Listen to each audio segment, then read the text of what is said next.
श्री जगन्नाथ संस्कृति प्रचार संस्थान पक्षर आज अणाकाई गादी ब्रह्मर पुनरुद्धार और जगन्नाथ महोत्सव ठारे एक वीडियो फिल्म श्री जगन्नाथ चरण में समर्पण कर यूट्यूब छड़ा जाइए। श्रीमंदिर नीतिकांति अदिनिया रथयात्रा और स्नान यात्रा ग्रहणीय नुहे।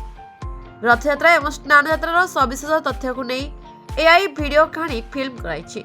लोकार्पण कार्यक्रम में डॉ नारायण महापात्र, भारती भूषण पट्टनायक, त्रिलोचन नायक, अणाकर गादी ब्रह्म मंदिर आवाहक अरुण विश्वाल, धुलेश्वर मल्लिक, देवदत्त विश्वाल, आशीष कुंटिया, शिवप्रसाद महांती, विजय पंडा, श्रीनिवास राव, चक्रधर माझी प्रमुख उपस्थित रही।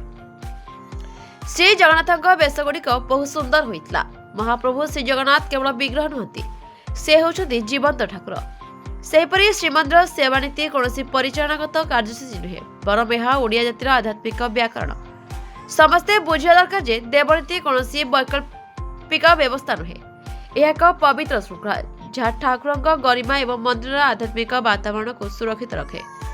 अस्तरंगर यह 200 वर्ष तलर अणाकार गादी ब्रह्म प्राय 40 वर्ष बंद पर चलित वर्ष प्रथम आरंभ करा ग्रामवासी माने आनंदित होते, समस्ते सहयोग करते। अदिनिया रथयात्रा को नहीं सारा ओडिशा रे स्वर उठुची एवं जगन्नाथ प्रेमी माने एमितिके स्वयं गजपति कहते अशास्त्रीय तिथि रे रथयात्रा समीचीन नुहे। तेबे नित्य नीति को किपरि भाव में परिवर्तन करा जाय परिबो। सरकार एवं प्रशासन एक स्पष्ट नियमावली प्रस्तुत करू जो नित्य नीति सहित कौन बुझामणा कर कालिया ठाकुर को ओडिशावासी जीवंत देवता तथा मानवीय लीला खेला करुवा ईश्वर भाव ज्ञान करती। एक मनुष्य दिनचर्या भली महाप्रभु दिनचर्या। तेणु श्रीमंदिर नीतिकांति जीवंत ठाकुर जीवनचर्या एक अनिवार्य आवश्यक। महाप्रभु नीति अपरिवर्तनीय।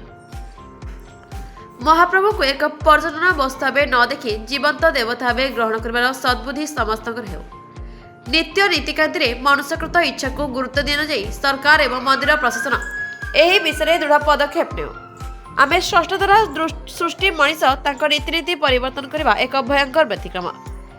यह करने द्वारा जदि कहीं भावुए परिवर्तन आनीपारे ताहा असंभव, किंतु यही कार्य करने द्वारा जगत को महासंकट भीतर को टाणी नियाउछि।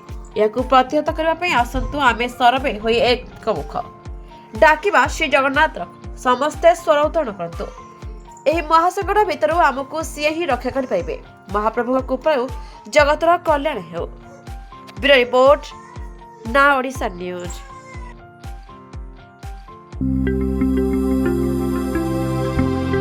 लेटेस्ट न्यूज अपडेट पाई www.naodisha.com को लॉगिन करंतु।